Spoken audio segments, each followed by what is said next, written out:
तो इधर ध्यान दो बाबू। Yes ma'am. शांत होकर के क्या 392 पूर्ण घन है?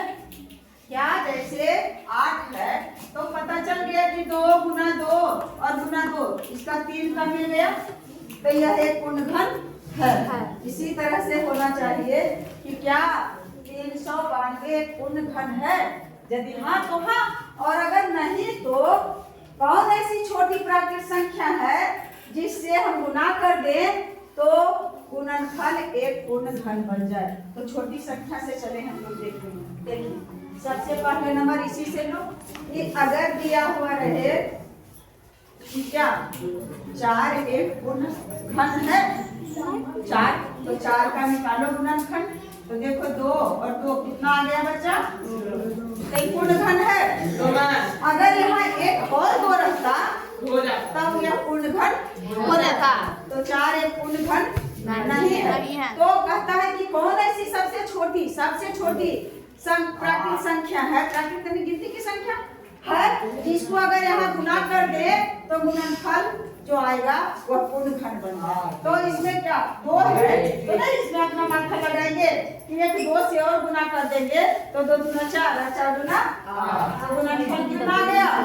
8, जो कि एक पूर्ण घन बन गया। कौन ऐसी छोटी प्राकृतिक संख्या हमें मिला? नहीं जिससे गुना किया 2। तो ठीक इसी प्रकार से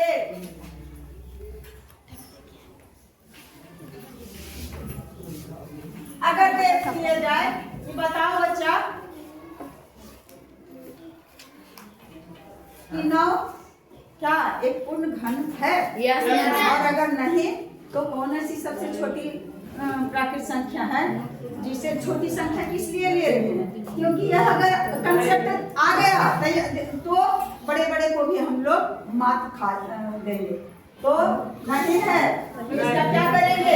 गुणनखंड निकालेंगे। इसका गुणनखंड कितना आया? 3। पूर्ण वर्ग संख्या भले है लेकिन पूर्ण घन संख्या नहीं है। तो क्या करेंगे बेटे? एक 3 और क्या चीज आ गया? हाँ मुझे प्राप्त हुआ कि 3 एक ऐसी सबसे छोटी प्राकृतिक संख्या है जिससे यदि गुना करते हैं तो गुणनफल हमें 27 में आएगा। तो जो गुणनफल आया यह संख्या पूर्ण वर्ग पूर्ण घन है। अब यही आ गया तो जो क्रिया जो प्रोसेस जो संक्रियाएं यहाँ किए वही यहाँ करेंगे। तो क्रिया है कि क्या 392 तो पहले न मतलब हाँ कि नहीं कहूँ यह जानने की बात है।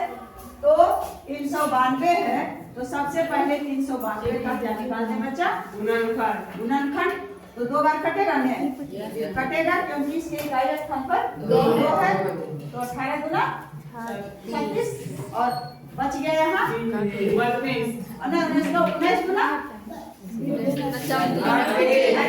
बच गया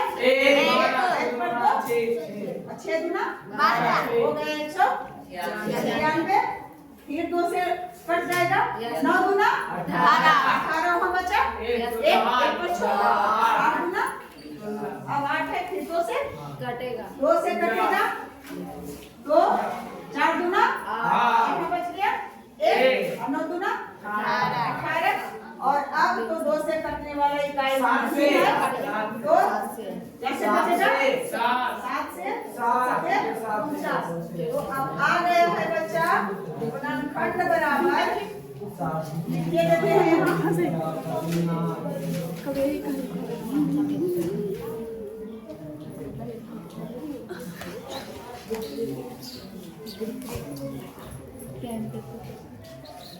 बोलो 2 गुना 2 गुना 2 गुना 2 गुना 7 गुना 7 गुना 7 यानी 3 का घनमूल में क्या कितना का लगाएंगे? 3 का। और इसमें कितना है? 2। इसमें क्या घट रहा है? 7। एक 7 अगर और रहता तो यह क्या हो जाता? 3 का हो जाता है हो। तो अब पहले नंबर तो क्या करेंगे? यदि नहीं क्या नहीं 392 एक पूर्ण घन क्या है वो नहीं है।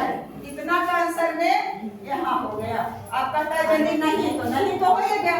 तो वह कौन ऐसी सत्य तो वह क्या क्या से गुना कर देखिए 7 से वह 7 ऐसी वह 7 सबसे छोटी संख्या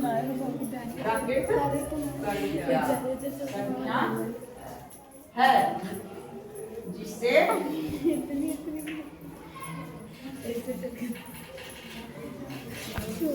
जिससे गुना करने पर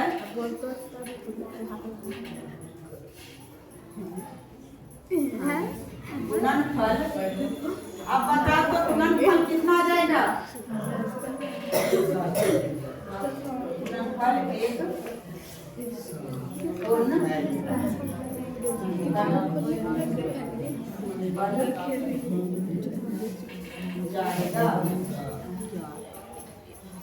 49 हो लेन हो 49 में एक साथ और से गुना करेंगे दोनों सते 63 हाथ में रहा 6 और 7 28 28 और 6 8 14 देखिए कितना गया 343 में आया बाबू। यस मैम बराबर 343 आ गया। गुना करके दिखा दिए 343 को 343 एक पूर्ण घन संख्या है लेकिन 392 एक पूर्ण घन संख्या नहीं है। अरे बच्चा गलती हुआ है। 392 ना 7 से गुना सॉरी 343 कहाँ से आ जाएगा 7 इसका कितना आया हो 392 का हम लोग निकाले तो 2 गुना तो 7 से गुना कर दिए वह सबसे यहाँ तक तो सही है। 7 ही एक ऐसी संख्या है जिसे गुना करने पर गुणनफल एक पूर्ण तो 2 दूना 4 और 4 दूना 8 और 8 सके 56 ठहरो 8 सके 56 यहाँ तक हो गया। 2 दूना 4 और 4 दूना 8 और 8 सके 56 आइने 3 गो रह गया तो 7 49। अब बताओ 9 छके 54 हाथ में रहा 5 और 9 बचे 45 और 5 50 और 9 चौके 36 और 5 चौक 20 और 20 और 3 23 देखो तो बाबू सही है ना वो 8 से 8 तो देख लेना तो सही है। तो गुना करने के बाद आ गया बच्चा 28 6 गुना करके देख लेना मुझसे गलतियां हो जाती है। तो आ गया आंसर इतना मात्र आंसर में रहेगा क्या चीज इतना लिखने की जरूरत नहीं है 7 बस आंसर में रहेगा 7 इतना बड़ा है एक आंसर रहेगा नहीं। क्या 392 पूर्ण घन संख्या है तो यहाँ खाली लिखेंगे नहीं और यदि नहीं तो कौन ऐसी छोटी तो 7 है नहीं और 7 इतने आएगा आंसर। इतना लंबा चौड़ा सिर्फ सिखाने के लिए मैं बताती हूँ। तो बाबू बनाओ कोई बात नहीं है। Best of luck. जय हिंद जय भारत। बना सको।